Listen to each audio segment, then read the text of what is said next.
Isang mapagpalang araw sa aking mga mahal na kababayan. Taus-puso akong bumabati sa lahat nang lumahok sa malawakang Peace Rally ngayong araw. Ito ay isang makapangyarihang pagpapakita ng pagkakaisa at pananampalataya na ang tanging hangad lamang ay kapayapaan tungo sa kaunlaran ng ating bansa. Nagpapasalamat ako sa ating mga kapatid sa Iglesia ni Cristo sa inyong patuloy na pagsisikap na maghatid ng pagkakaunawaan at pagkakaisa sa ating mga kababayan. Sa gitna ng tumataas na presyo ng bilihin, kahirapan, at iba pang suliranin, ang isang mapayapa at nagkakaisang Pilipinas ay hindi kailanman matitinag at paulit-ulit na aahon sa gitna ng hamon ng panahon.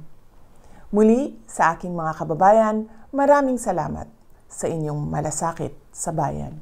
Mabuhay ang sambayanang Pilipino.